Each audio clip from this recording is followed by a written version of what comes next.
shortly.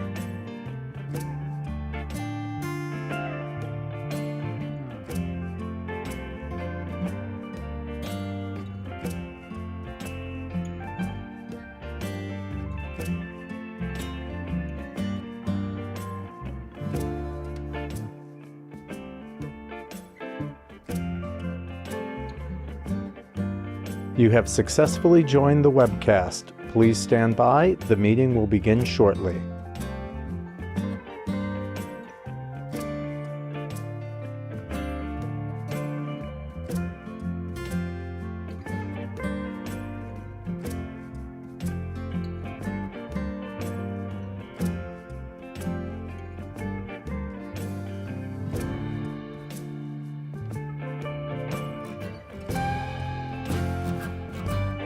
You have successfully joined the webcast. Please stand by. The meeting will begin shortly.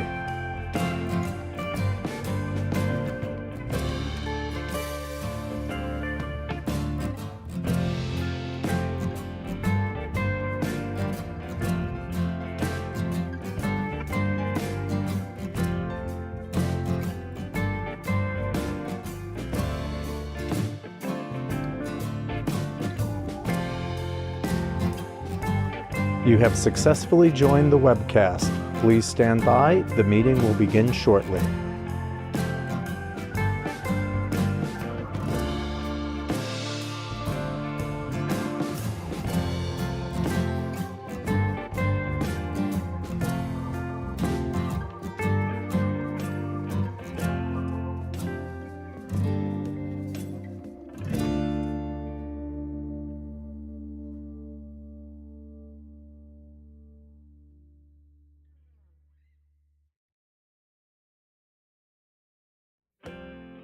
You have successfully joined the webcast. Please stand by. The meeting will begin shortly.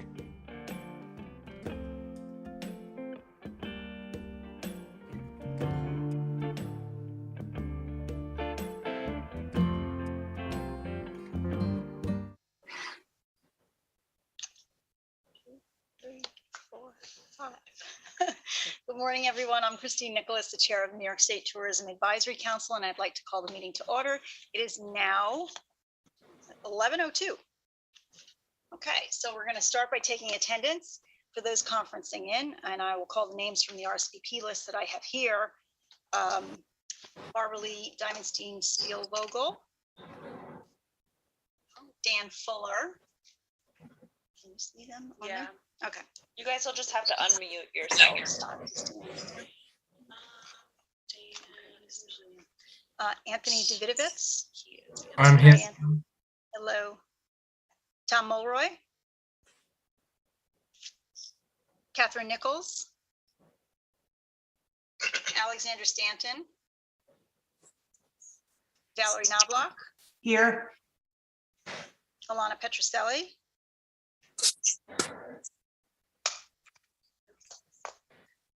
George and Tim.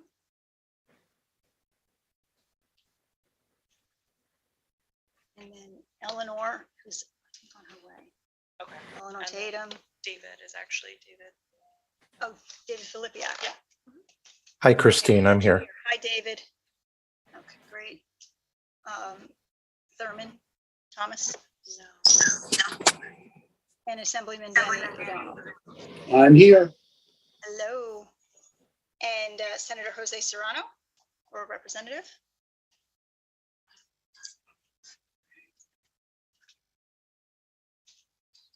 All right, is there anyone from the list that I missed? All right, I think we're okay. That was everything. Okay. All right, for those on the conference line, I want to note that we're going to be placing you on mute. So if, just to eliminate the background noise, so if you do want to speak, just unmute yourself. Is there a hand raise option too? Because Sarah's watching. Yep. Sarah's watching the screen, so she'll be able to unmute you if you have Actually, problems. They will have to unmute themselves. Yep. All right, and then, and now we'll go around the room. I guess I will start with Sarah, and we'll go around. If you can introduce yourself. Hi, I'm Sarah Emmer, Director of Tourism Policy Initiatives at I Love New York. Hi, I'm Rowena Sahuli. I'm the Interim Director of PR Licensing and Tourism Marketing at I Love New York. Erica Sanger, Executive Director, Museum Association of New York. Marky Wilson, Director, International Marketing for I Love New York. Journey Gunderson, Executive Director of the National Comedy Center in Jamestown, New York, as well as the Lucille Ball Desjardins Museum. Greg Marshall, my firm is Genesee Journeys, but I'm here representing Wine, Water, and Wonders of New York State, which is international marketing. Connie Weiss, Executive Director, Travel Unity. Hi, good morning. Shanique Costin, Vice President of Experiential Marketing for ESD. Rich Gagliano, SVP Marketing, I Love New York and ESD. Ross Levi, Executive Director of the New York State Division of Tourism. I'm Tanya Perez here, Senior Marketing Director of Events. Hey, Christine, I'm here as well. It's Tom Mulroy. Thank you, Tom. Any others join us? Christine. Anybody else join? Alana Petroselli. Great, Alana. Dan Fuller. Hi, Dan. Okay, good. Okay, for the members, you've been emailed a copy of the minutes. They're also available on the ESD website. Are there any changes to the minutes? Okay, none being heard. I need a motion to approve the minutes. Do this. Yeah. Hello, Barbara Lee Diamondstein Spielvogel here. Hi, good morning, Barbara Lade. Is that a motion to approve the minutes?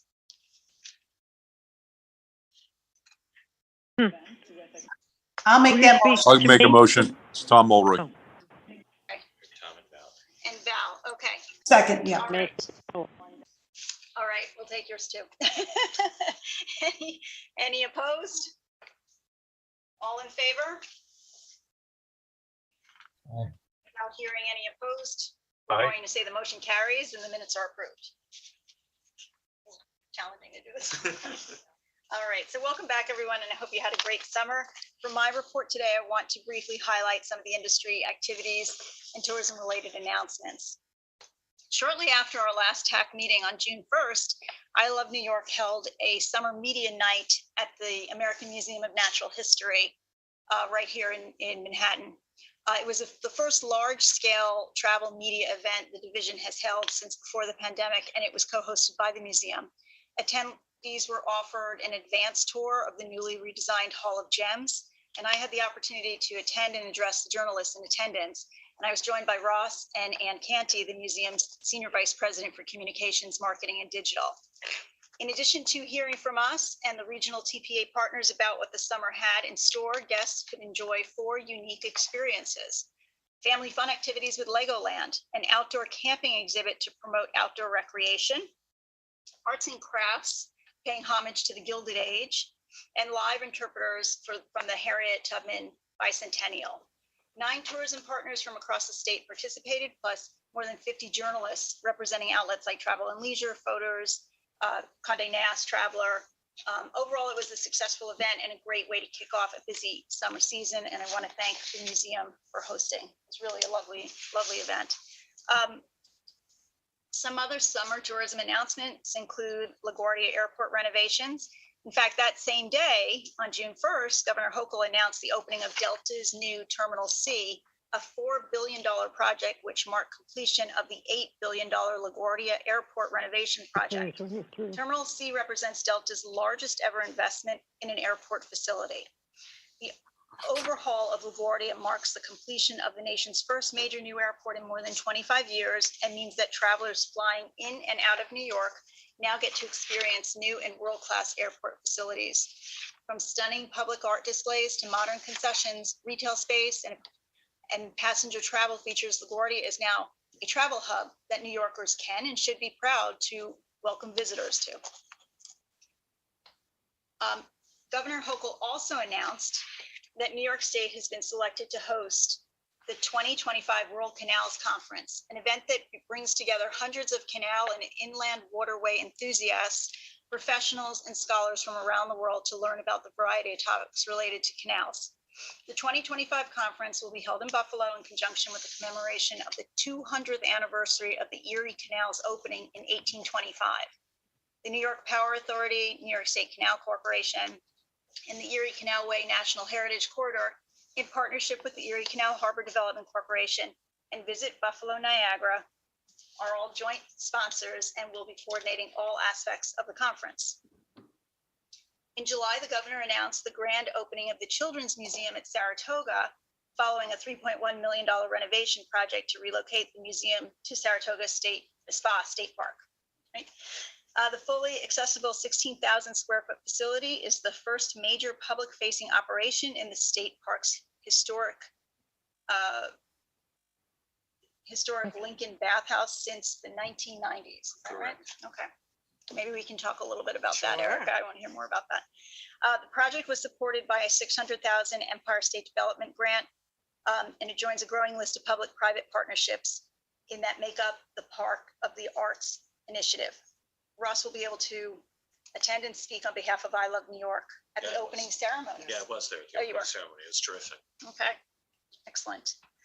The World University Games. Additionally, promoters are ramping up ahead of the upcoming 2023 FISU, FISU World University Games in Lake Placid this January. The governor unveiled the medal design for the games and revealed that ESPN will be the official television and digital distributor of the games. The games are providing an excellent opportunity to promote our world-class sporting facilities in Lake Placid, while leveraging more than $500 million in state funding committed to upgrade the Olympic Regional Development Authority venues and facilities in the North Country and surrounding region. Ross will be discussing more about the FISU games during his report. Colored Musicians Club. In August, the governor announced that the Colored Musicians Club in Buffalo has begun a nearly $3 million expansion that will allow for increased tourism and visitation to Buffalo's African-American Heritage Corridor. Founded in 1918, the CMC is the only remaining African-American musicians club of its kind in the U.S. It has hosted performances by such notable artists like Ella Fitzgerald, Louis Armstrong, Nat King Cole, and Miles Davis. The project includes the design and construction of a new building entrance, restoration of the building's facade, and expansion of the historic performance space. And JFK Airport groundbreaking. Earlier this month, the governor celebrated a key milestone in the transformation of John F. Kennedy Airport with the groundbreaking of $9.5 billion privately financed New Terminal 1. This marked the beginning of construction on a 2.4 million square foot state-of-the-art new international terminal that will anchor the south side of JFK and create 10,000 jobs, including 6,000 jobs in construction. As travel continues to recover from the impact of the pandemic, it's exciting to see such incredible investments in state's critical travel centers, as well as new airline service offerings to New York State, like Breeze Airlines up at Westchester County Airport this past spring. And two last final notes when I wrap up my report. First, just a reminder that the PGA will be returning to Rochester's Oak Hill Country Club next May. Feels like just yesterday when Ross and I made that announcement saying in 10 years' time, they will be back. And here we are. So this May, the PGA, like other large national sporting events, helps put New York State golf on the map and attracts attendees from all over. So we look forward to that opportunity to promote the state. And lastly, the New York State Tourism Industry Association will be hosting its annual meeting in New York City at the end of October, which Ross will also highlight. And the decision to host this event in New York is a great show of support amid the ongoing push for the return of meetings and events to the city. So it's great and also very timely to be happening this fall. And that concludes my report, and I'm happy to answer any questions. Okay, not hearing any questions, I will turn the agenda over to Ross. Thank you, Christine. Okay. Great to hear all that stuff. Didn't even include the new Penn Station Moynihan Train Hall. I got to walk through there just yesterday, arriving in the city. It's already looking great, more to go, but it's really exciting. And I was at the opening of JFK Terminal. It's just so great that New York is finally having the gateways we deserve. So very exciting. So a lot has happened since we met. Hope everybody had a good summer. Since we were gone, the official 2021 tourism numbers from Tourism Economics were received by I Love New York and released. And the sort of bottom line is that 2021 was a great rebuilding year from the depths of the 2020 COVID year. We are not yet, though, back to our record pre-pandemic highs, not surprisingly. So I like to think of it as a year of regrowth and rebuilding. We welcomed more than 220 million visitors in 2021. That was up 36% from 2020, so that's pretty big growth. But it is still 16.4% below our record high visitations of 2019. With a direct visitor spending impact of over 52 billion, visitation to New York State generated a total economic impact of $85.5 billion in 2021. So that's an increase of 18 billion over, again, the rough 2020 year, and brought recovery back to about 71% of 2019 levels. So good growth, not where we need to be quite yet. New York State tourism generated close to 7.5 billion in state and local taxes in 2021, saving each household an average of $1,010 in taxes that they otherwise would be paying were it not for visitation. So that number is actually only down a couple $100 from 2019. So that shows just how important tourism continues to be for the economic health of New York State. And tourism is still remains a vital source of employment for New Yorkers. Our data for employment in tourism doesn't come from tourism economics. It comes from the New York State Department of Labor, and we get more current information from them. So as of July of 2022, according to their data, while total hospitality and leisure employment in the state is still 9.9% below the pre-COVID levels, so comparison July 2022 to July of 2019, down 9.9%. Tourism is still the third largest employer in New York State. That's where we were pre-pandemic. It's where we are now. We're still responsible for 1 in 11 jobs in New York State. Used to be 1 in 10, so a little slippage there. But I still take that as, you know, a decent place to be when you consider how disrupted tourism was, even more so than other fields because of COVID and more long lasting. To remain that place, I think, shows great resilience and good promise too. The indications show that the regrowth that we saw in 2020 will continue into 2022. We obviously don't have those official visitation numbers until a year or so later, but the other indications are good. In addition to the employment that I mentioned, our hotel occupancy stats from Smith Travel Research show that occupancy rates for July of 2022 are only about 7% below pre-COVID July 2019 levels. So again, just a tick away of the number of indicators of where we are in 2022, which is, I think, about what we expected, you know, sort of exponential growth in 2021 because 2020 was so bad, better yet in 2022, and a little more to go. So our efforts become more important. And speaking of that, and I want to mention all the PowerPoints and the dig downs on the tourism economics reports, they're available on the ESD website, not only on a statewide basis, but broken down by region. So if anyone wants to take a look, feel free. But speaking of those efforts that we need to do to keep the momentum going, I'm happy to hand things over to Rich Gagliano, who can talk about our paid advertising efforts since our last meeting. Thanks, Ross. Hey, Rob, quick question. Sure. So I noticed that Canadian visitation was down almost double, but the spend was up significantly. Do we have any idea of what could be the cause of that? I would just be theorizing, so I don't necessarily want to say, except to say it could be some pent up demand type thing, because remember the Canadian border was closed for a couple of years, and so maybe when they had the opportunity to come back, there was spending. I mean, for example, we know the Canadians spend a lot on shopping when they come here, so it could be those 2 years that they didn't get to spend. They were saving and got here, but again, this is me theorizing. Fewer people spending more. Yeah. I mean, we know that's true of international in general.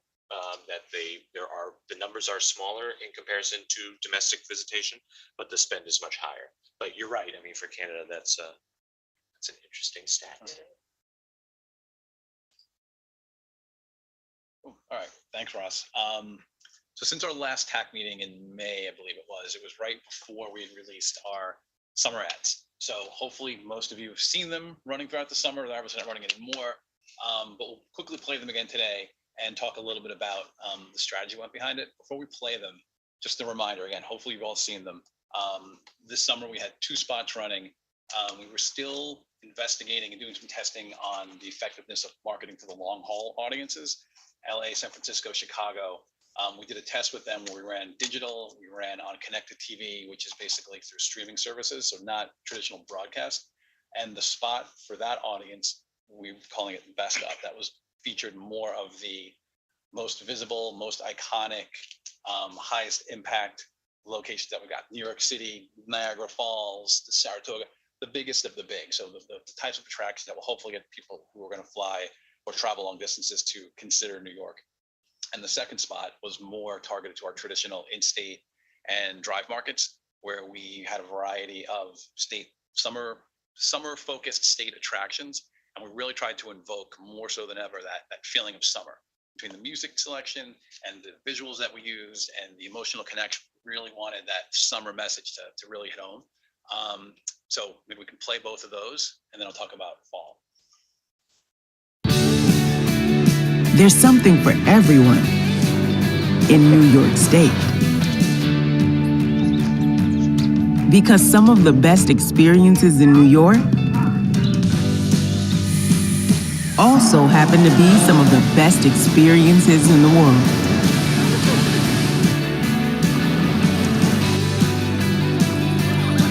Plan your New York State summer vacation at iloveny.com/summer.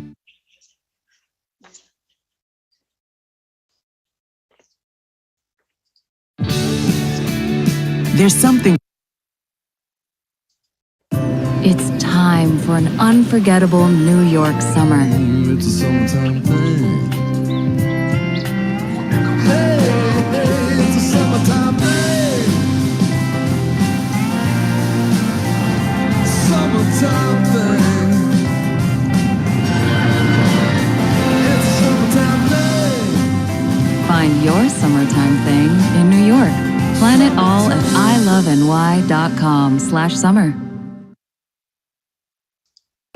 It's time. Ran in state and the drive markets was much smaller weight, but we figured that's still a relevant message because you live in New York doesn't mean you don't want to visit New York City or see our biggest attractions. So it was still more focused on the regional attractions that give that summer feel, but the Best Of ran in a smaller weight. And then obviously for the long distance markets, we only ran the Best Of.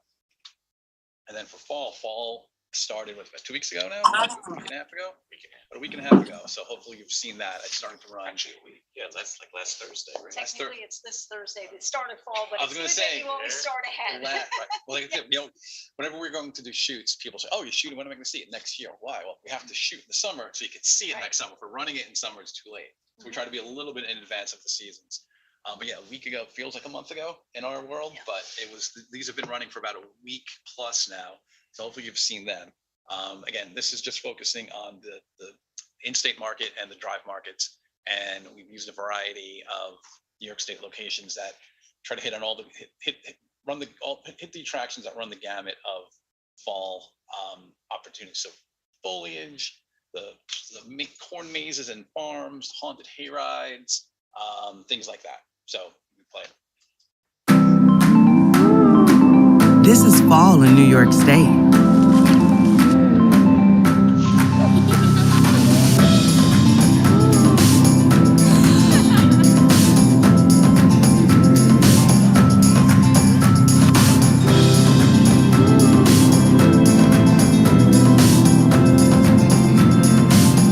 This is like nowhere else.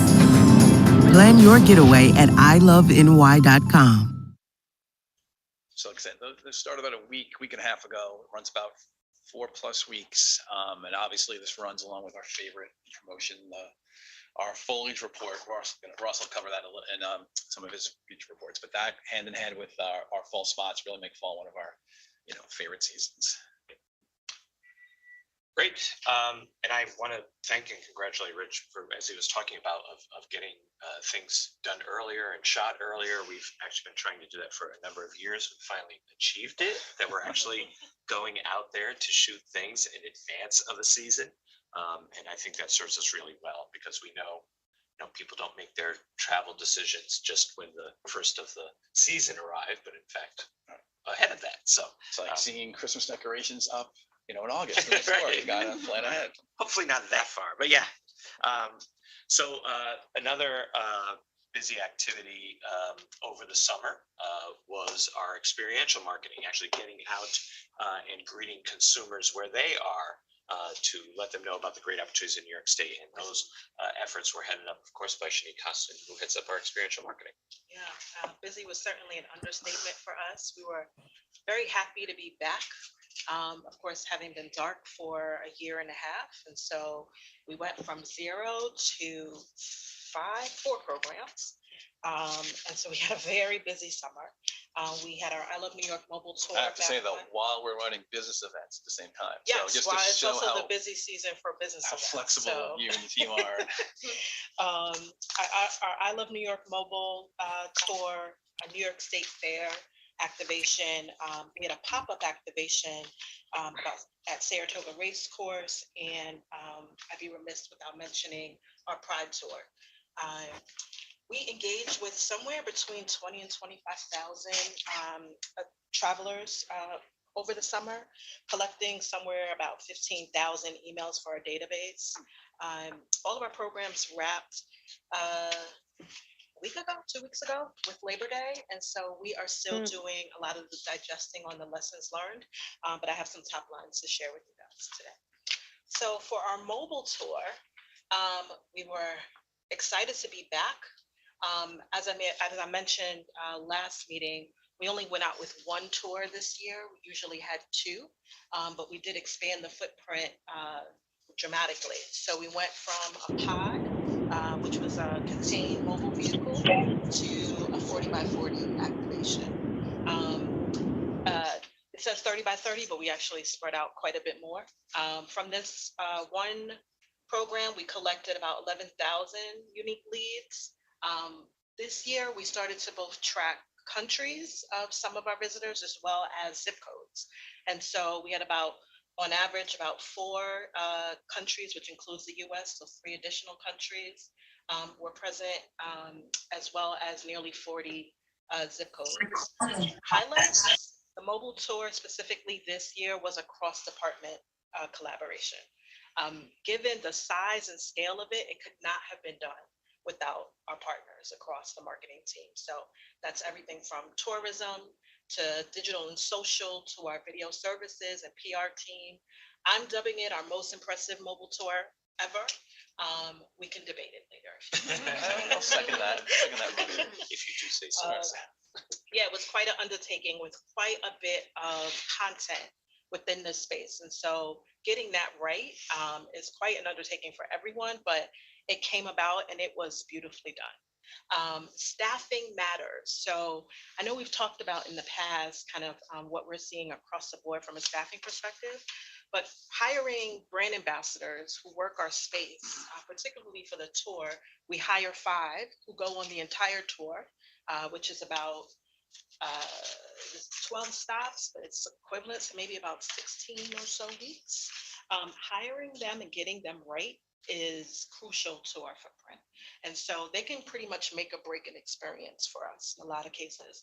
I'm happy to say that we were able to get 4 of our 5 Rockstar BAs from the 2019 tour back, which was great. So they had already been knee deep in New York State and all the things that we offer. And so getting them back on the tour to just refresh and getting to know more about it certainly makes a difference for us.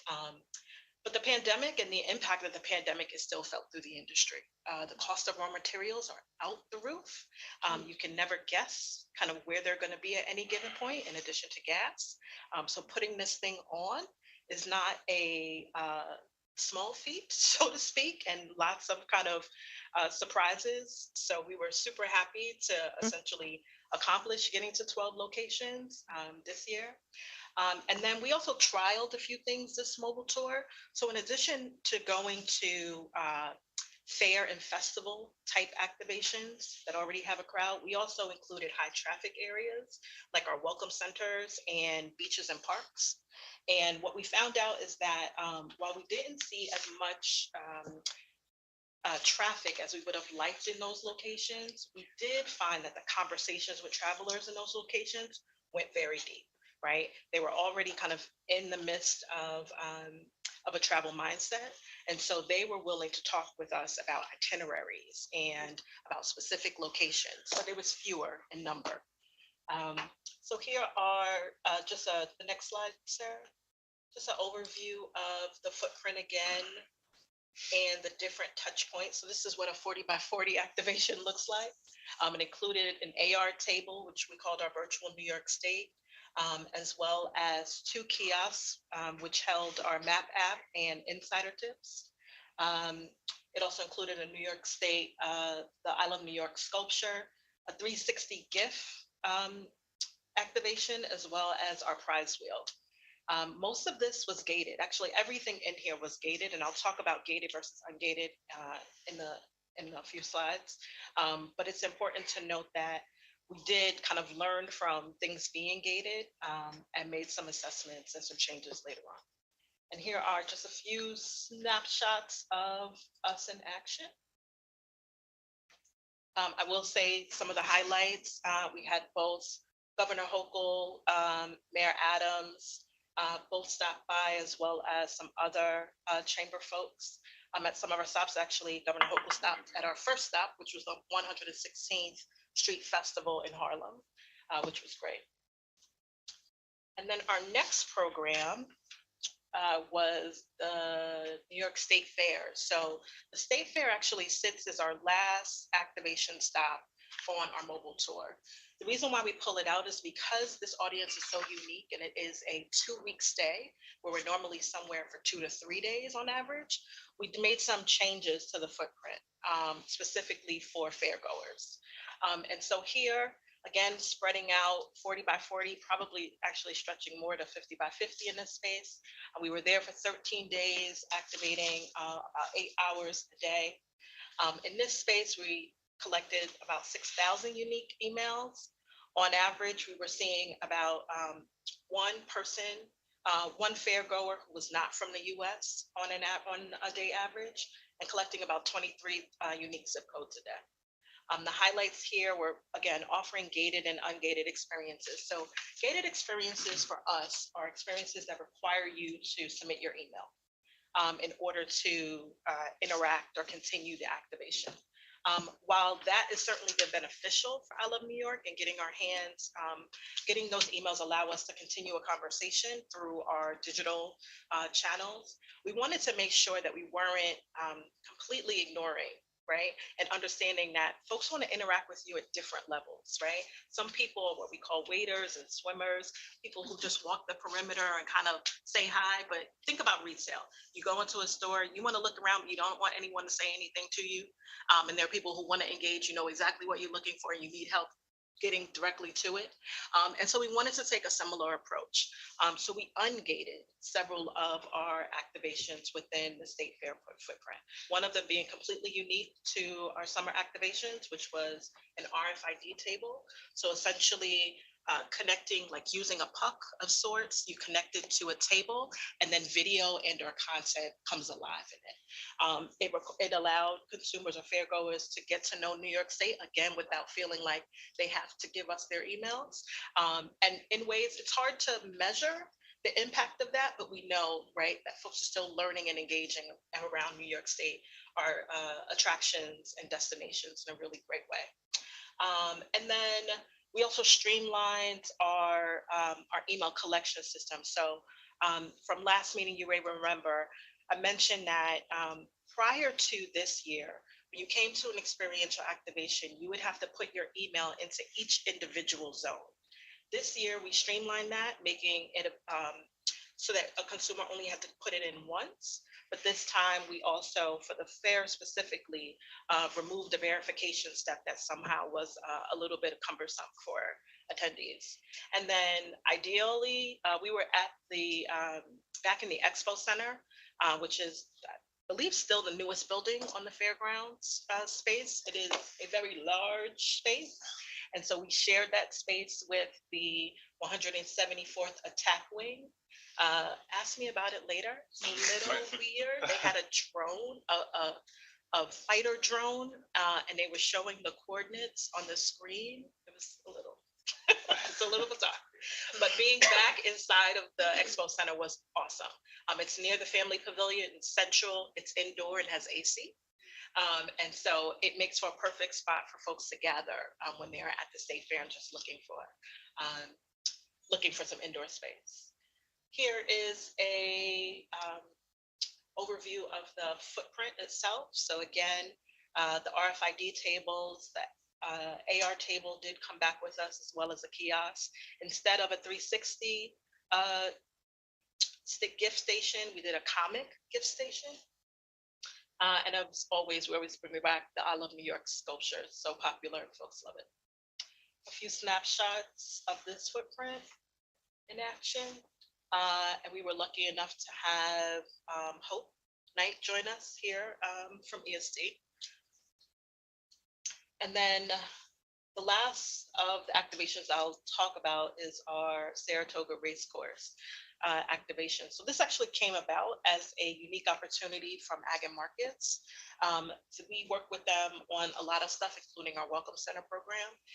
And they have a pavilion at the Saratoga Race Course, I think for several years now. And within that pavilion, they invite some of their food vendors to come and sample food.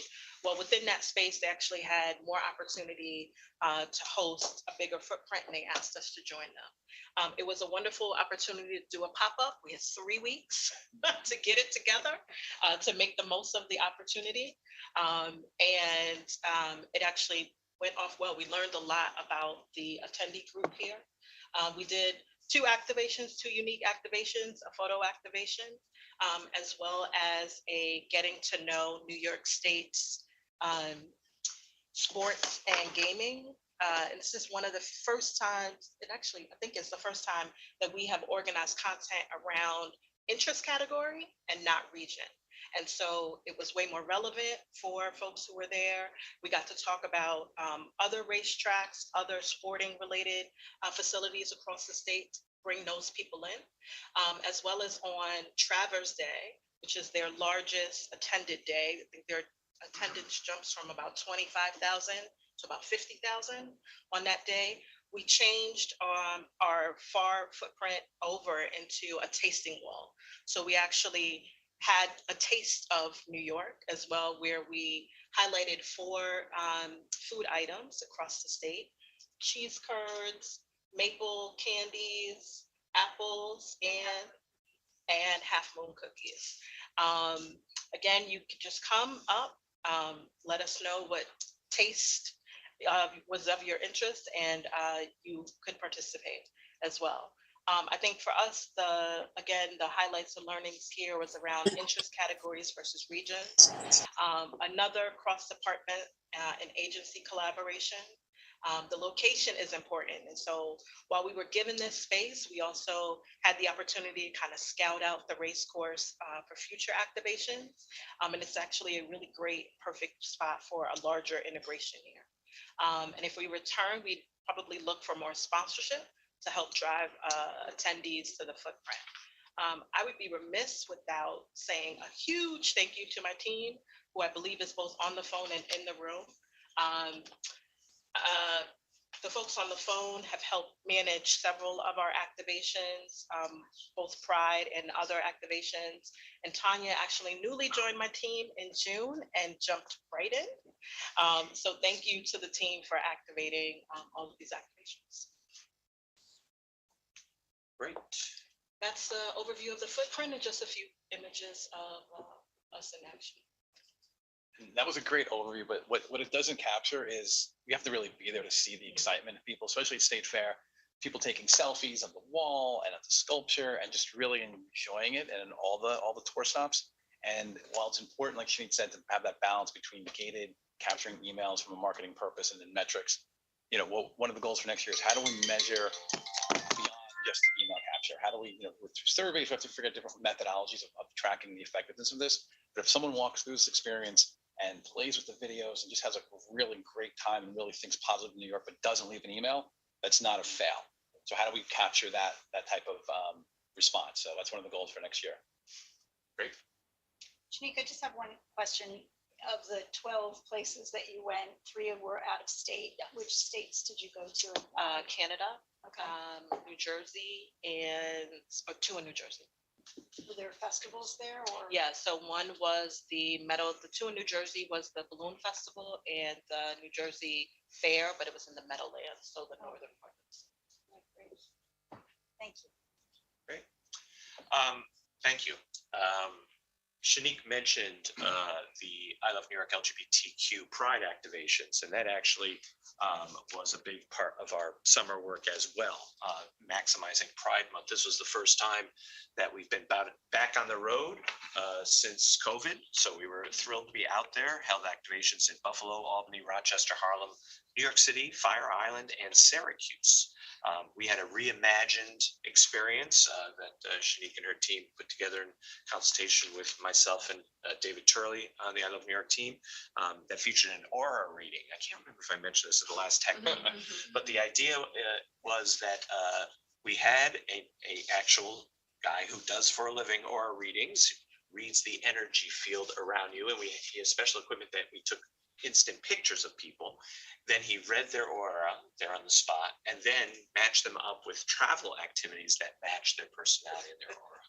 People loved it. They were lined up for 45 minutes, an hour in some cases. And so it was really, obviously it's kind of a fun gimmicky way to get people interested. But when you're at these festivals and competing for people's attention, that's the sort of thing you have to do. And we saw it as a big success. That was just part of our LGBTQ promotion. We updated our website. We had new online and social media content promotion, Pride blogs, an updated LGBTQ travel guide, various social media posts. So it was basically throughout the season getting people out to Pride events, and then just great attractions throughout the summer as well. We also were at the State Fair for Pride Day. You've heard me say in prior meetings, we were the first state fair in the nation to have an official day celebrating the LGBTQ community. We're very proud of that. Others have copied us, so we can't say we're the only one anymore. That's great, but we're thrilled to be the first. So I Love New York LGBTQ has been very involved with that every year. We took place in the flag raising ceremony in the morning. We were in the nightly parade. We were at their info fair, giving out information on travel all day. And this year, for the first time, we actually had a workshop in the Empire State Theater where we did 45 minutes on New York State for LGBTQ travelers. We also had the idea of that doesn't have to be just for LGBTQ. The day before on Thursday, we did one for the general public as well. So we were thrilled to have the opportunity to do that. And I guess I need to mention, I also had the honor of being the Grand Marshal of the Pride Parade at the fair that day, recognizing my role in launching I Love New York LGBTQ 9 years ago. I didn't have a tiara, but I had a lovely sash. So it was terrific. Well done. Thank you. I actually arrived in New York City yesterday, not just for TAC, but we were thrilled to welcome Air New Zealand. Hopefully some of you have heard. Air New Zealand has just commenced its first inaugural nonstop flight from Auckland to JFK. This is significant not only to— How many hours? 33. 15. It's 15-hour nonstop. That's not so bad. And Really? actually they have— Generally 29 to Australia. Yeah, Maybe they're well, now— counting in a different way. Well, now it's only going to be about 15. And so this means it's a really important opportunity for us, because it's not only about the folks in New Zealand, but primarily it's about the folks in Australia, that they, rather than flying through the West Coast, they will love this opportunity to transfer at New Zealand, which doesn't even have customs or whatever. They just walk a gate over. They don't have to touch their luggage from checking in at their airport in Australia, and then can end up at JFK, go through customs here and be here. So this is a really amazing opportunity for us. Barclay and I attended their inaugural events. There were 2 ceremonies last night, officiated by the Minister of Tourism for New Zealand and the CEO of Air New Zealand. The Prime Minister was actually supposed to be here. She had to be at the funeral in London today. She is arriving later today, though, to continue the promotion of this effort. So it's a really great thing. Air New Zealand, as part of this, invited key Australian Australian and New Zealand media and tour operators to participate in familiarization tours. Today, they're out doing New York City. And then we were thrilled that our I Love New York Australia office was able to arrange for 9 tour operators to take a FAM tour of the Hudson Valley and 5 international travel writers to the Long Island region. And in my discussions yesterday, there's a lot of excitement about this idea of adding on to New York City.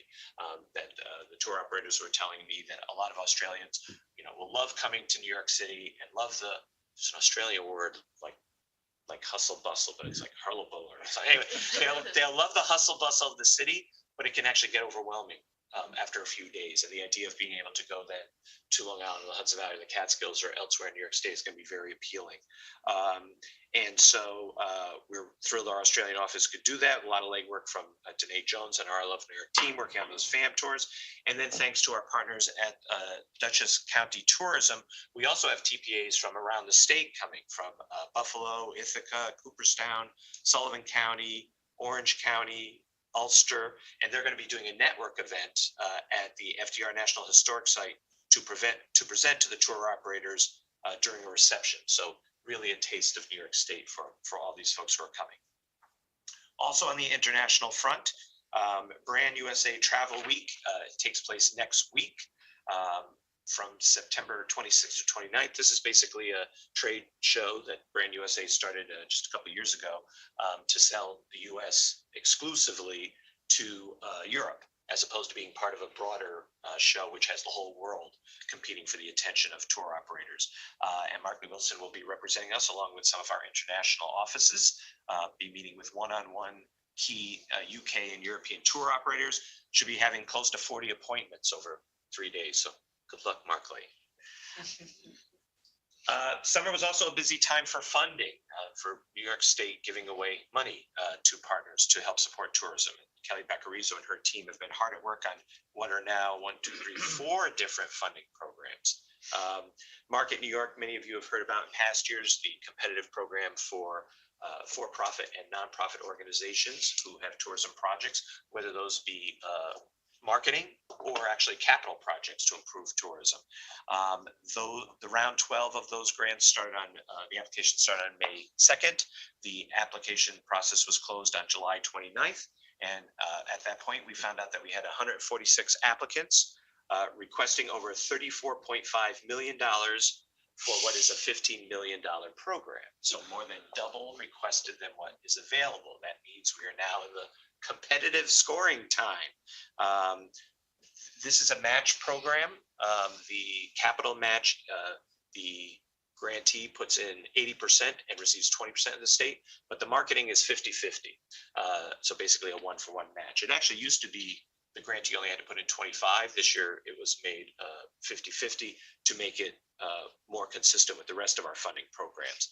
And this year a particular emphasis was put on projects that align with what I Love New York is doing under our federal EDA tourism grant program.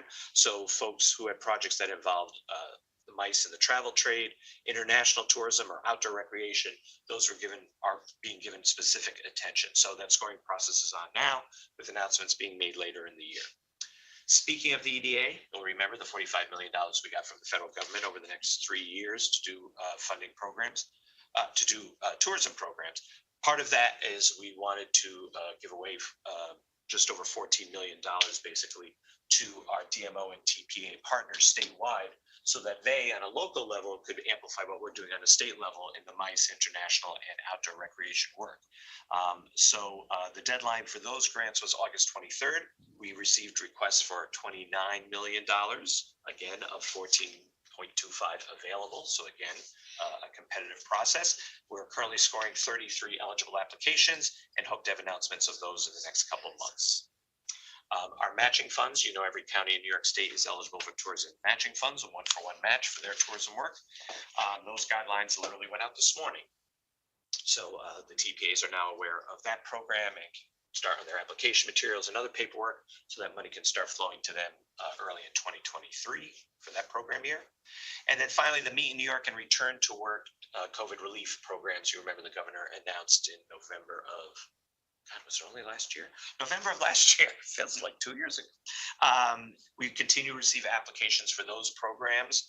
And we're going to be doing an additional round of outreach and promotion, especially because we are now have a person on staff specifically available who was hired over the summer to work on this project. And that way he can provide, Matthew Bishop is his name, can provide one-to-one counseling and help for folks in filling out the applications on this program and help oversee that outreach. So we'll continue working on that program. Rich alluded to that it's fall in New York. The first official day, Christine is absolutely correct, is this Thursday. But as far as New York is concerned, it is fall. The governor said so. She put out a press release last week announcing the first of our fall foliage reports, which went out on Wednesday, September 14th, with an all-new map, an updated report page on our website, an app that features a plethora of inspiring fall getaway content. You'll know that you'll remember from past years, these reports are compiled thanks to 85 leaf watchers across New York State, volunteers, some of which have been doing this for a couple of decades, get us their information. So that allows us to update this map and this report every Wednesday. It's an interactive foliage map, so it tracks the weekly changes of what's happening with the foliage, but also has recommended foliage locations for each location in the state, and also information on popular local and regional attractions. New this year, when you click on the map, you have an option to filter the types of attractions based on categories. So if you're particularly interested in food and drink or arts and culture, so that it's not only just attractions coming up, but whatever is of particular interest to the travelers. We're also inviting travelers to share their photos of foliage on our social media by using the hashtag NYLovesFall hashtag, and they have the chance of being featured in our fall foliage website and our official social media. Anna Packman, who heads up our digital, would also be very upset if I didn't mention that we have recently launched I Love New York TikTok account. So we can reach additional audiences, which adds to what we already had on Instagram, Facebook, and Twitter. We're actually utilizing that for these fall foliage reports as well. And we'll give followers a new way to follow us during the fall season. Fall is also the time for Path Through History Weekend. We do one in spring, as you know, and one in fall.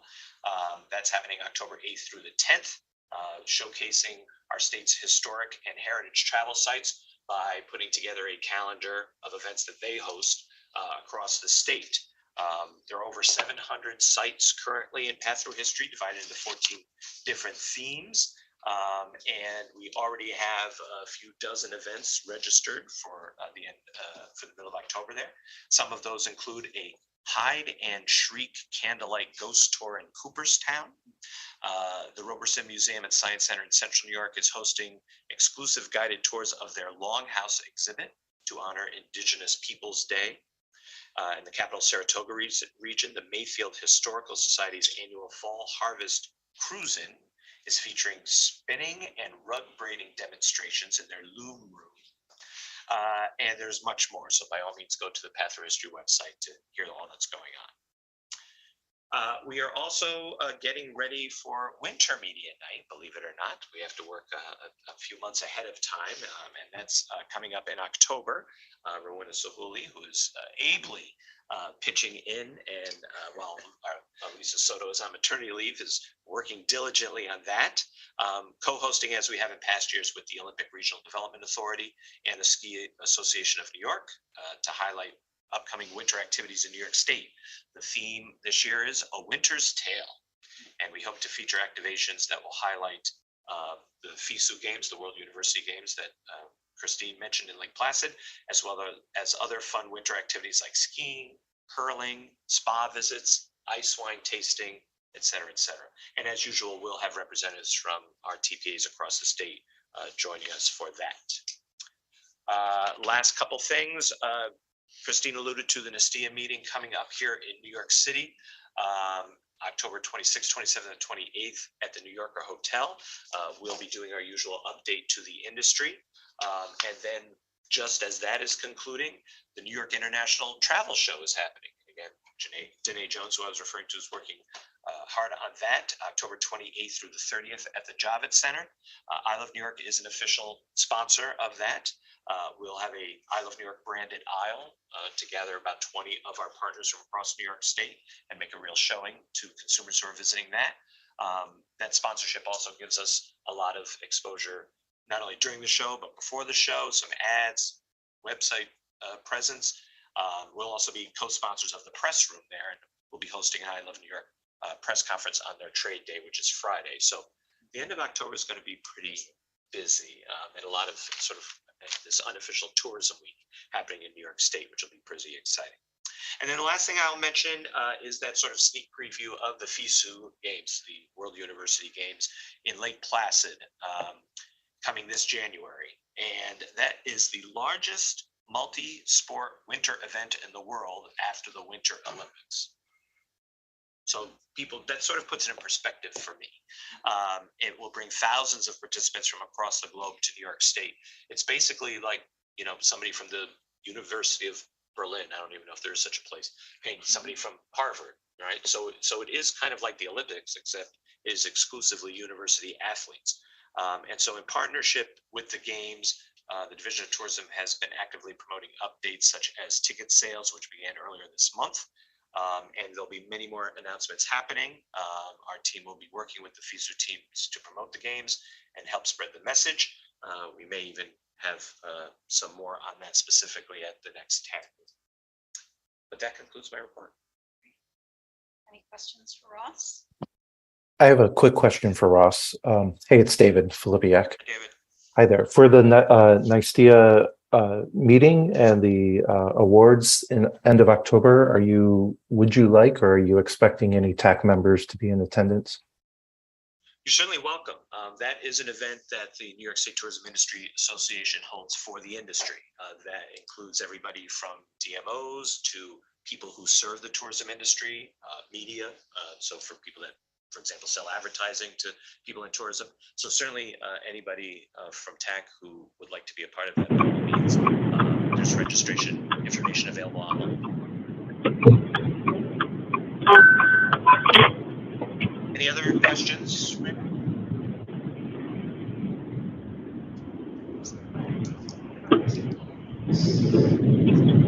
Okay. Well, thanks, Ross. We can't hear you. Somebody's on 911. Somebody has to Somebody's go on the mute. phone. Somebody who's driving, it sounds like. There we go. Thank you, whoever that was. Okay. Before we introduce our special guest speaker today, I noticed a few more TAC members joined us, so I do want to take note of that in attendance. I see Catherine Nichols has joined us. Thank you, Catherine. George and Tim has joined us. Thank you, George. And I think there's representative. And a representative from Senator Serrano's office. George, thank you. And is there, and Alexandra Stanton joined us. And anybody else, can you unmute and introduce yourself? Eleanor Tatum, TAC. Okay, Eleanor, thank you.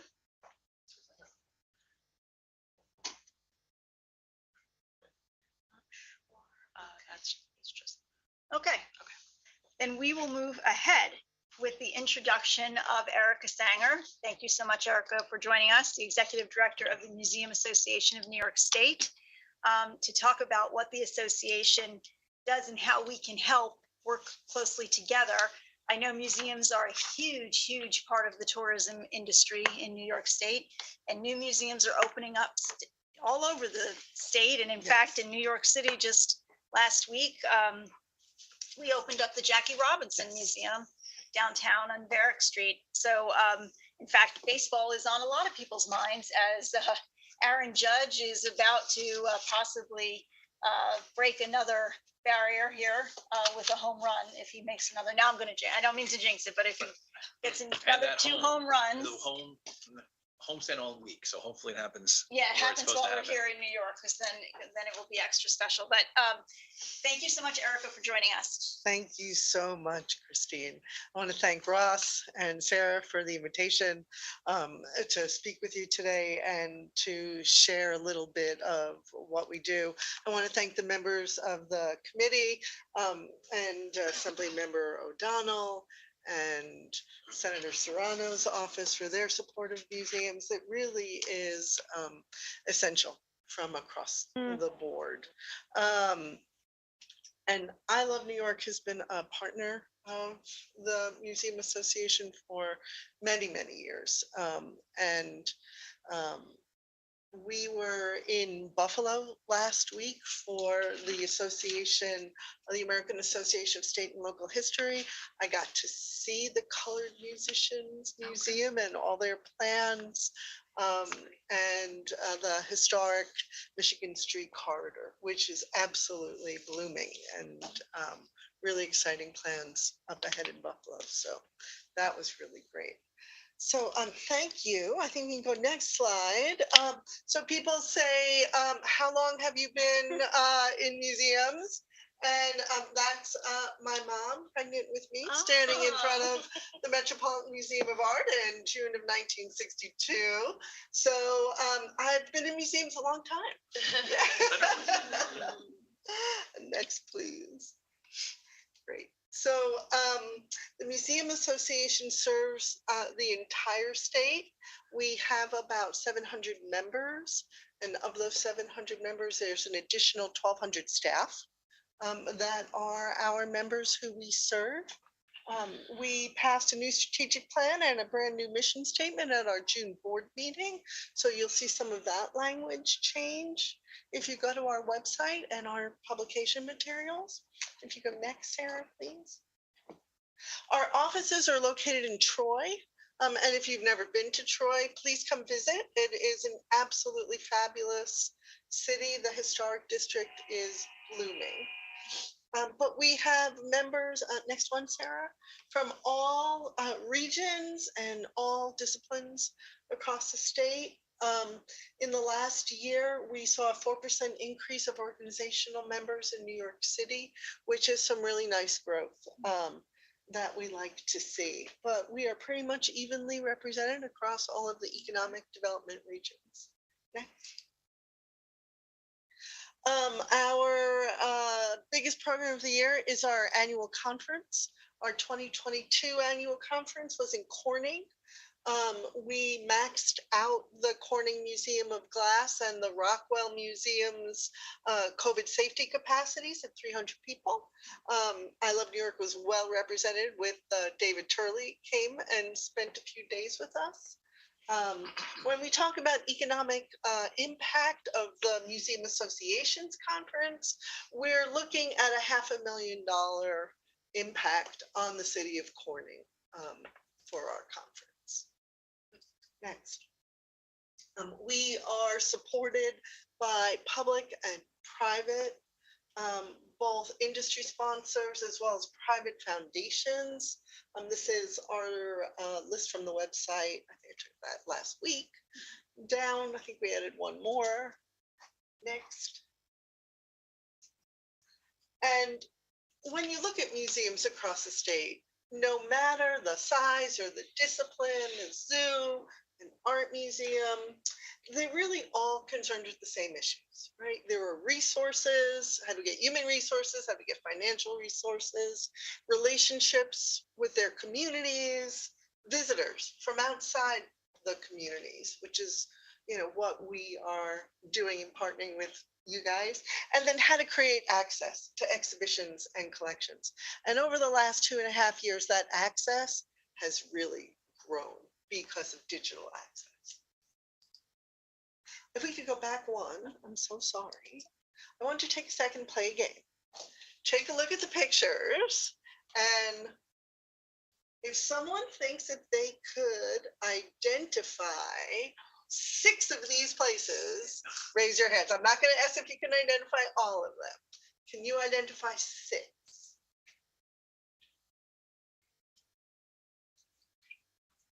Can you get 5? get 4 for sure. 4 for sure. 4 for sure. Maybe 5. From upper left is the Everson Museum, Ganondigan State Historic Site, Hanford Mills, was the hardest one. That's FDR's monument in Hyde Park. That's his burial place. New York Botanic Garden, Olana. In the middle on the right is the Wild Center, and bottom right, Museum of Natural History in New York City. I just thought we'd have some fun, like you know, like with Wordle and the National Gallery Wordle. So when we discuss museums and economic impact, there are 5 questions that I want to just have people keep in the back of their minds. How can efforts to grow museums and museums programs play into economic development efforts? Are there opportunities to boost performance in the museum sector that we might not be looking at, right? What types of programs or policies would support an increase in multiplier effects for museums? What benefits might come to local economies for more emphasis and perhaps more aggressive efforts to target visitors and tourists? And that's on the museums more aggressive.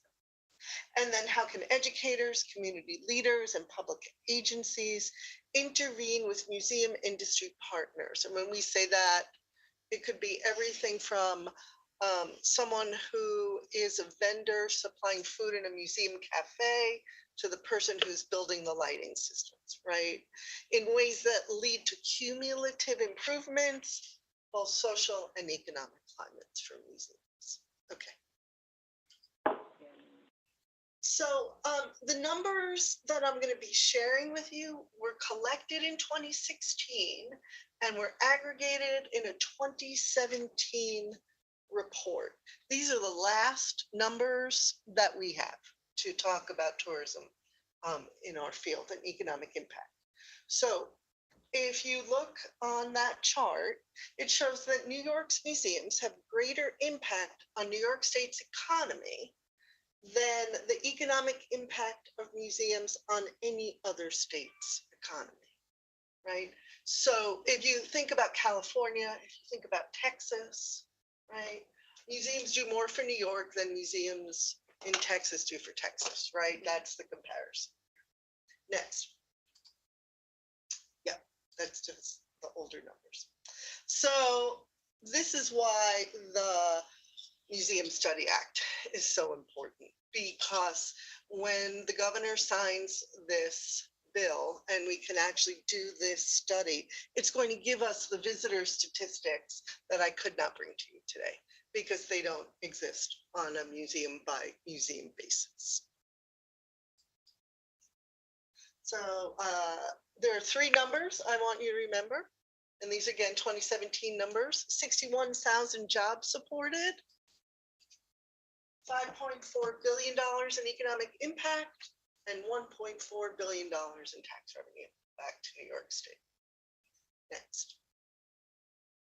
So again, 2017 numbers using 2016 data. If we look at New York, which is on the right-hand side, national is on the left-hand side, New York's museums contribute more than 10% to the economic impact of museums on our nation's economy, right? We hold 10% of the nation. Makes sense. Next. So when these numbers came out, we met with the staff of Senator Gillibrand's office, and we were very fortunate to have 2 staff members with us, one who carried the agricultural portfolio for New York State. And we said 5.37 billion. And he said, but wait a minute, that's the ag number. And we went, mm-hmm. And so I went and did some research, right? Okay, if this is the ag number, where is this? So if you go to next. And I found 3 different sources from the Senate Agriculture Committee, from the Controller's Office, and from a Cornell University professor, showing that the museum economic impact is equal to the agricultural impact. If you go one more, we have a picture. So New York State is second in the nation in the number of museums, New York is second in the nation in the production of cottage cheese, apples, maple syrup, and wine. So that's your equation. Museums equal. Right. Next, please. We have spent a tremendous amount of time over the last 2.5 years supporting the field with COVID impact reports. And if anyone wants to drill deeper on some of these numbers, they're all up there. I just want, and I might have a slide coming up, but more PPP loans were given to museums in New York State than were given to all of museums in New England, right? So again, that shows the impact on the number of employees. You combine Massachusetts, Vermont, New Hampshire, Rhode Island equals the number of PPP loans that went to New York State alone. Next. So why were museums in such a vulnerable position when Governor Cuomo declared New York on pause? If you go back to 2019, more than 30% of New York State's museums were operating in a deficit position. So we entered the pandemic, 1 in 3 entered the pandemic in deficit. And you could see in some areas we're doing better, in other areas, central New York and Western New York were in real trouble at the time. Next. So just some, COVID numbers, 75% had an average revenue loss of 34% year over year. Half reported losing staff. Who's reported losing staff? They lost over 1/3 of their staff. Some lost all of their staff, and they have not recovered yet. And the pandemic is making a real difference how museums work and serve their audiences. So, what do we need? We need general operating funding, right? We need post-pandemic strategies for survival. And how do we create pathways to financially healthier institutions? And I would say tourism is one of the ways that tools we can use to create those pathways. Next, please. So pre-pandemic funding sources, you can see, this chart, and these were 200 museums from all over the state replied. The biggest source is private funding, but New York State funding was hitting about half the museums in the state pre-pandemic. And this is the rescue funding, right? It's a little complicated to see, but that big red amount on the bottom is Paycheck Protection Program. There was NEH funding, there were EIDL loans, other SBA loans, private funders, and the New York State Council on the Arts gave 4 museum rescue grants. Okay. So again, these questions, what do we do? How do we think about this? How can we leverage what's in front of us to make the field stronger in lots of ways? Next, please.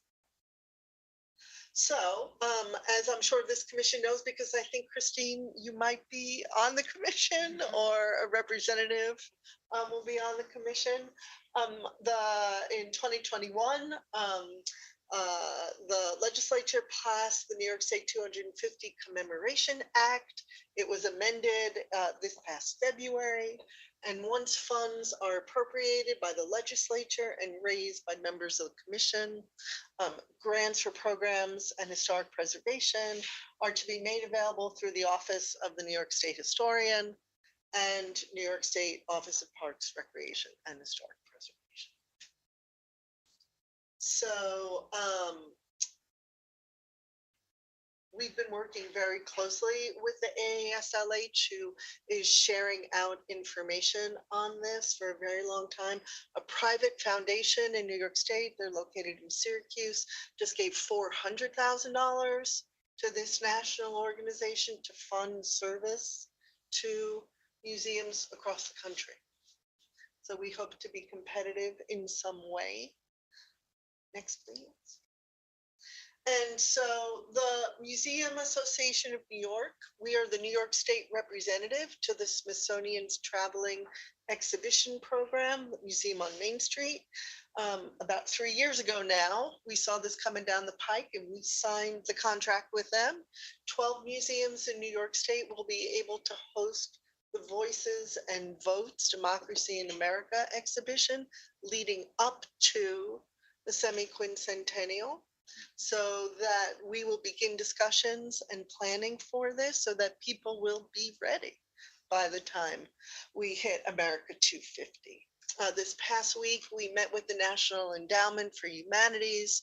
We met with America 250 folks. We've met with the Institute of Museum of Library Services and the American Alliance of Museums so that we can help get New York State museums prepared. Next, please. So coming up, we're super excited. Our 2023 annual conference will be in Syracuse, New York at the Historic Hotel Syracuse. I'm flying from here to Syracuse this afternoon to get ready for that. And we look forward to thinking about ways that we can work with I Love New York in Syracuse on this conference. And I think that's it. Any questions? I know that was a lot of numbers. Great, it's a great presentation. How many museum members, may I? Yeah. How many museum members? Members, there are 700. 700 New York State museums that are members of your organization. Yeah. Wow. Yes. And overall, it depends who you ask. We either have 1,400 or 2,500. Yeah. Museums in New York State. Yeah. Oh, so there's room for growth. There is room for growth. Okay. Yeah. Well, maybe at the conference in Syracuse It will get always, the message it out. always, yeah.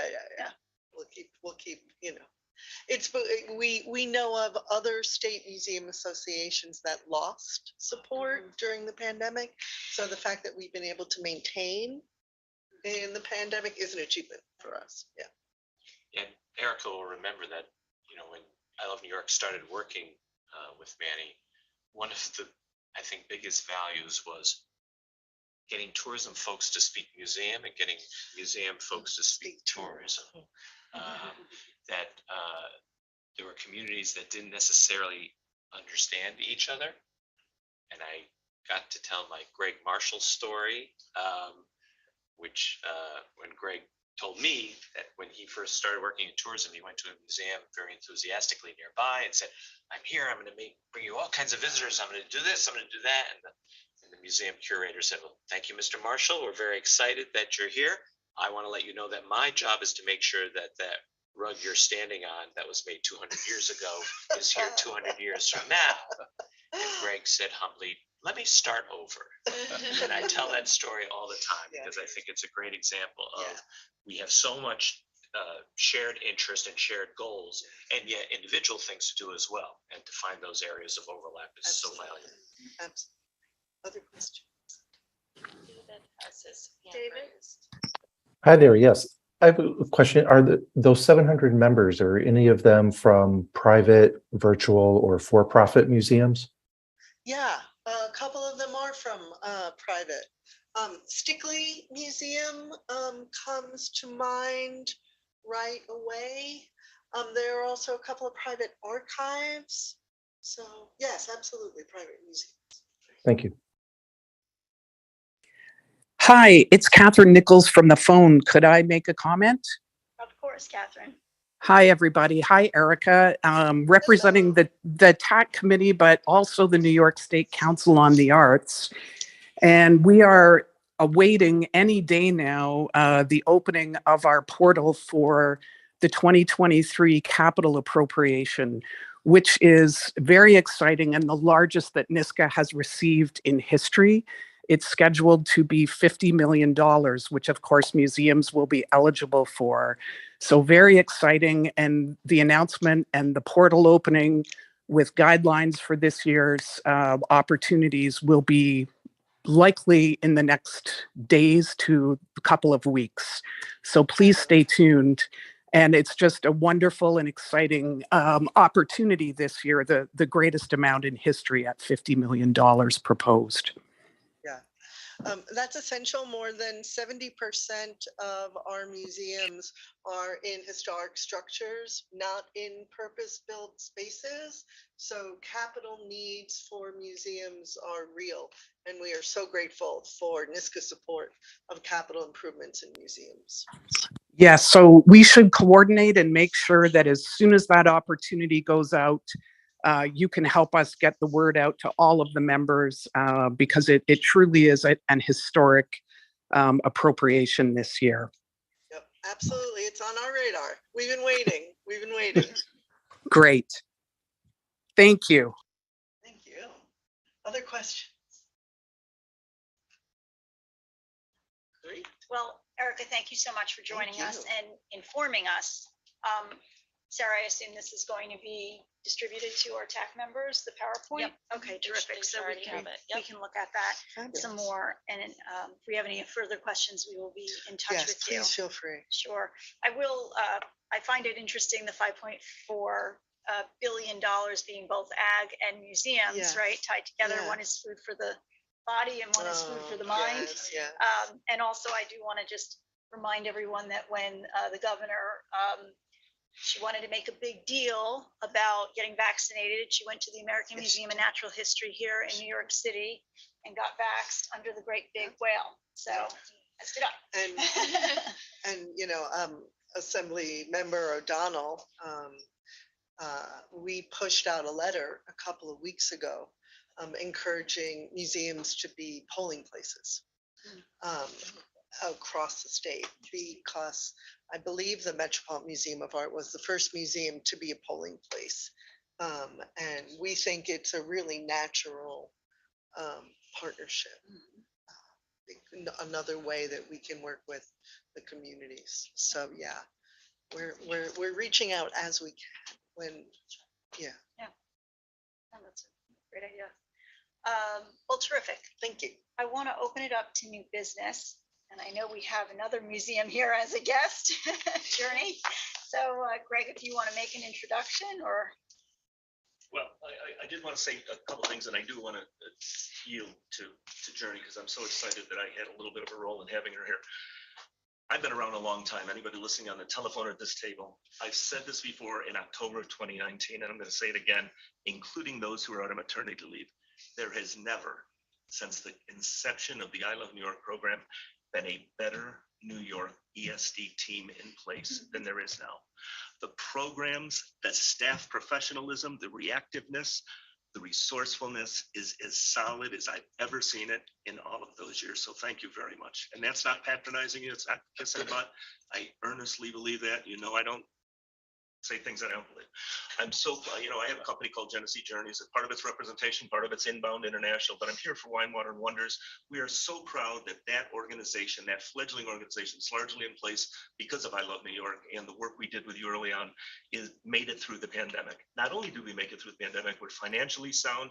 Delta Airlines has been a great partner. We have 12 partners, 6 in the pipeline, and we feel we play an important role bringing fledgling partners into the international inbound business. I'm so proud that they've asked me to be in Frankfurt for the Brand USA Week. I'll be there with Markley.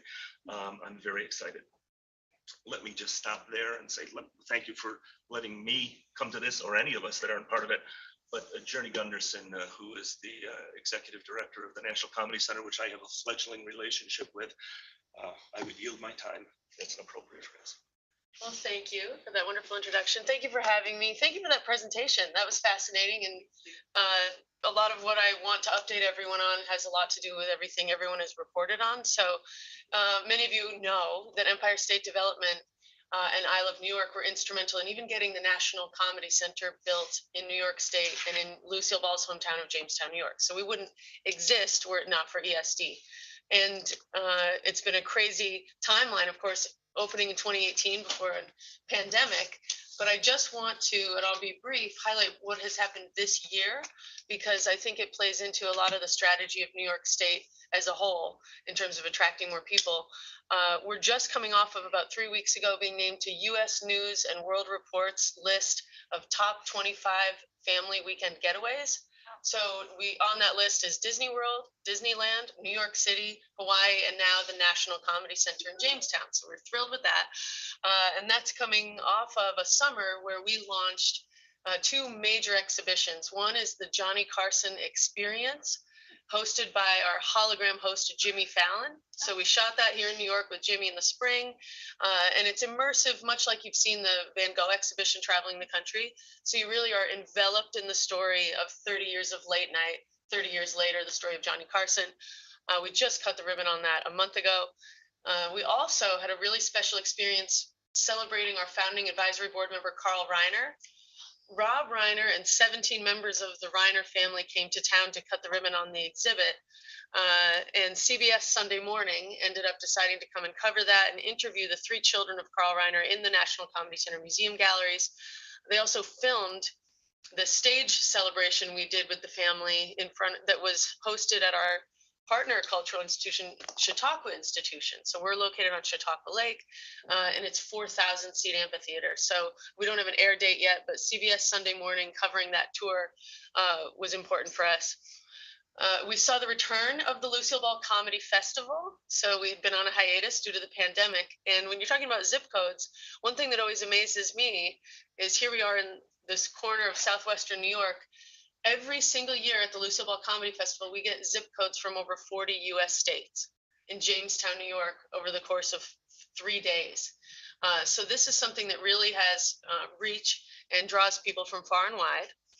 We had Margaret Cho, Jeff Foxworthy, David Spade, Kevin Nealon. It was an incredible lineup. We also had a big year from the perspective of the brand of Lucille Ball. We've been putting so much energy into the fact that it was her vision, and we built the National Comedy Center and started getting the word out. No, this is not a giant Lucille Ball museum. This is about all of comedy. And it was designated by the United States Congress shortly after our opening, if you don't know, as the nation's official cultural institution dedicated to comedy. But this year, we saw Lucille Ball take center stage with Amy Poehler doing her documentary for Amazon, Lucy and Desi, and the Aaron Sorkin film being The Ricardos. And so if you watched any of the Emmys or knew the categories that weren't televised, Amy Poehler just won an Emmy for her documentary, Lucy and Desi. She spent a week in Jamestown and worked heavily with our team, sourcing so much of the subject matter for that. I was interviewed for it, our director of archives. We also supported Judd Apatow in his George Carlin documentary because we're the home of the 25,000 piece George Carlin archive. So he won an Emmy. So we're supporting two projects that have won Emmys just recently. We hosted a creative retreat featuring the chief creative officer of Pixar. So Pete Docter, who recently won the Oscar for Soul and is responsible for Toy Story and so many other things. He's on our advisory board. He'd never been to the Comedy Center, right? So you, as Rob Reiner put it, you really have to want to go there. But what's interesting is the National Comedy Center transcending just being a museum attraction and becoming a destination for retreats and conferences. We hosted Nistea last year. Its proximity to Lake Chautauqua makes it an ideal destination for corporate gatherings and educational experiences within the walls, but using comedy in all the ways that it relates to the businesses that everybody can kind of put that into place. The last thing I kind of wanted to highlight, which is incredible that we've been anointed the bricks and mortar home of it, is the Hall. So Netflix just aired in May a new special called The Hall, honoring the greats of stand-up, and we have been designated as the permanent bricks and mortar home. But what this does in the terms of this room and the people here and what we do, it allows New York State to leverage national brands. So now we are the home of the hall that will celebrate just in its inaugural year, Robin Williams, Richard Pryor, George Carlin, Joan Rivers. Those were the inaugural inductees, inducted by Dave Chappelle, Jon Stewart, John Mulaney, and Chelsea Handler. So annually, we as a museum in Jamestown, New York, and New York State will get 4 more inductees to sort of leverage. And the reason I put it in those terms, our VP of marketing comes from Graceland. And so he's kind of saying, Lucille Ball, Jamestown, like Elvis is to Graceland, becoming the home of the Hall has such power when it comes to New York State and attracting people. So anyway, it's been a busy year. We had a lot going on, and I think it's a key moment to come back and sort of update Empire State Development on our trajectory since we opened, but also the future. I mean, this thing is, you may know, and I'll close here, in addition to the U.S. News and World Report distinction, throughout the time between 2018 and now, we acquired accolades including Time Magazine's World's Greatest Places, the best new museum in the country, USA Today, and Condé Nast Traveler called us at our opening one of the best museums in the country, period. So the irony of some of that is, you mentioned being down, I think, 16% in tourism this year. You mentioned the need for capital support and operations support. Well, these things sound wonderful. We're still a lean nonprofit dealing with the aftermath of a pandemic and being a fledgling institution that's in its critical launch phase. So every week still feels like a struggle, like we're really needing to make this thing soar. So that's where we are, but we're coming at this from a position of strength and happy to be here with you all. So thanks for all the support you've given us. Thank you, Journey. That was terrific. I have one question. Are you a member of Manny? Yes, we are. I believe we are. No. Okay. It's pending. I know your logo is on my desk, so I'm like, but if we're not, that's my fault. Erica, Don't worry. Well, I think there's great collaboration opportunity there, and we wish you continued success. I know, especially coming out of the pandemic, it's a great time to be able to come together and join in laughter. We could use it now more than ever, right? That's So right. What you're doing is allowing us to have fun, and the fact that it's in New York State is terrific. I'll also just put on your radar and everybody's radar that the New York City Comedy Festival is going to be taking place. This is the 18th running of it, and it'll be November 3rd through the 13th, I believe. And it's going to be in all 5 boroughs this year. In fact, it's also going to go out to Long Island for the first time at UBS Arena. So if there's a collaboration there for upstate, downstate, I'm happy to connect you guys. Oh, that would be fantastic. Yeah, that'd be wonderful. I want to ask the members if any other new business that they have or want to share. Hi, tough act to follow. I'll try to be brief. So we've been having our events in New York State for multiple years, Travel Unity, nonprofit focused on diversity, equity, and inclusion. This March, we had our first event outside of New York in Brookhaven, Georgia. So our event in the Finger Lakes in Cayuga County, in Auburn in December is now our Northeast Summit. And that is not just a name. We are not just going to have New York folks. We have the head of Visit Portland in Maine, Discover Newport, Greater Boston CBB should be there as well. So it's truly going to be a Northeast tourism and diversity, equity, and inclusion event. Wednesday evening, afternoon, we're going to have Wednesday, December 6th or 7th rather. We're going to have a discussion about Finger Lakes, tourism, DEI. Then the 8th and 9th are the main days of that. And 2 years ago, we put out DEI standards for travel and tourism for visitor-facing organizations, publicly available. By the end of this year, we're going to have DEI standards for special events and sports, also publicly available. How a conference, festival, sporting event can, from the get-go, from its foundation or kind of tearing it apart, how do you include DEI when you're running an event? So that's something we're working on now. Thank you. Sorry. The DEI standards, we're working, by the end of the year, they'll be out. So looking for feedback from folks over the next few weeks and months, including some of our college partners, work with different universities around the country. So. Thanks, Ronnie. When you have those up, just if you want to share them with, we can then send them out as well. Thank you. Do you want to say something? No, I was just saying thanks. Oh, okay. All right, terrific. I know George and Tim has his hand up. George? Yes, Christine. No, I just have a quick comment to make. Last week, the Roberto Clemente family came to New York City to be recognized by the New York Mets. As you may know, it's been 50 years since he passed, and they were, highly recognized at the New York Mets game during the Mets and Pittsburgh Pirates game. And Friday, they also hosted a gala at the Marquee, and it was a great success. Now, it looks as if they were not really recognized by the city or the state very well. So I was wondering if there's anything that TAC can facilitate or do to maybe have the city or the state recognize them, whether it be maybe a street naming or, naming after, I don't know, but I just wanted to throw it out there and get your opinion. Thank you. Well, we have two amazing representatives from the state on our committee. So maybe, George, after this, we can connect and see what can be done. And then as from the city's perspective, I think the Mets, they have a very good contact with the city. And I think I would suggest working through the Mets to the city. That might be the best way. Okay. All right. George, did you want to add something? George Demolis? No, I mean, that's an interesting concept in our offices. We've done things in the past. So that is something that, our office can look into as well.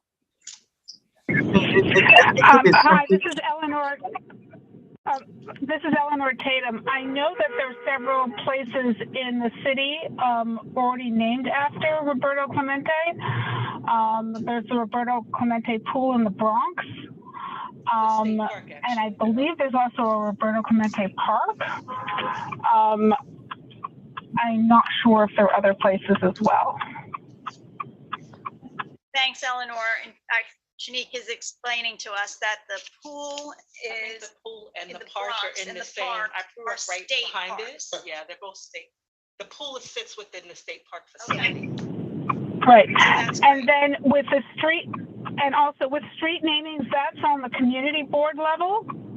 The community boards are the ones that do the street namings, and they're voted on by community boards. And so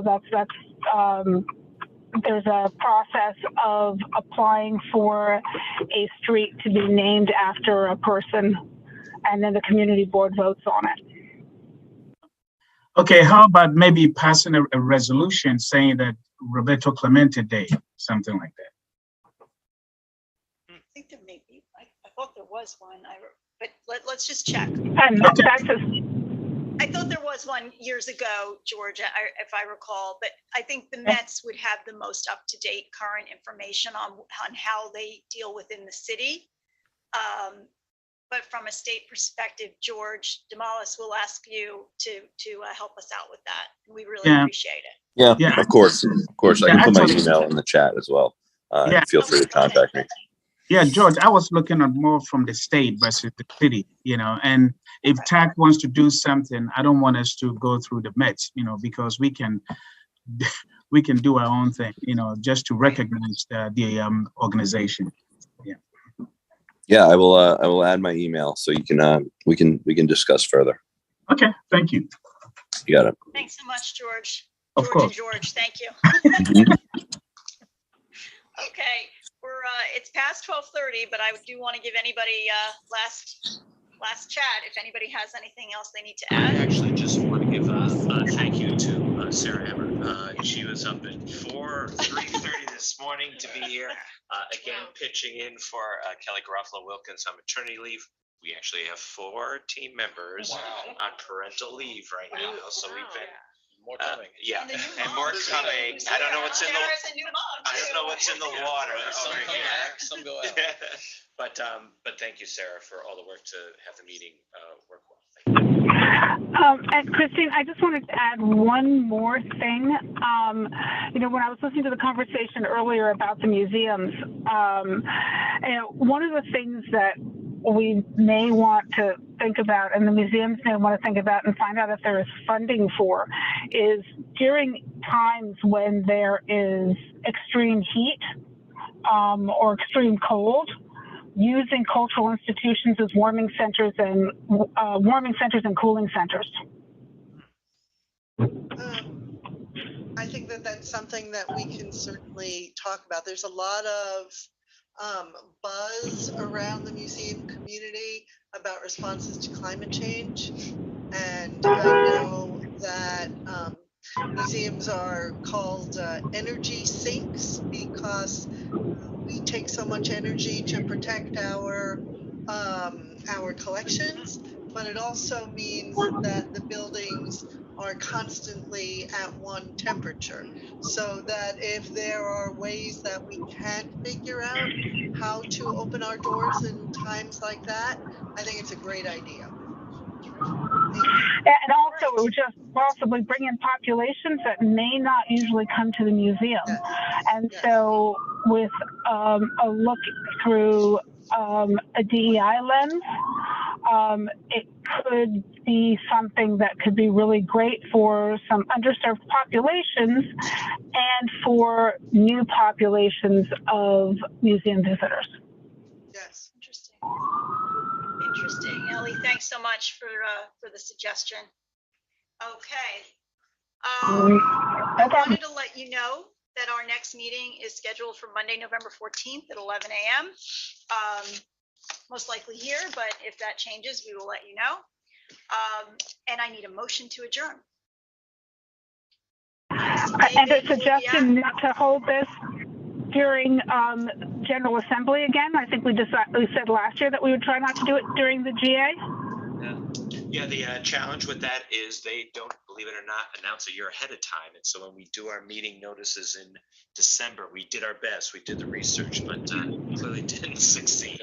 But we'll try again. Okay. Okay, so we have a motion from David and I need a second. Second. Thank you, Ellie. Okay. All in favor? I'm sure everybody is to get on. So motion is adjourned, and it is, I have to tell the time, it is 12:40. Thank you all very much. Bye, Thank you, everybody. Christine. Thanks for us. Take care.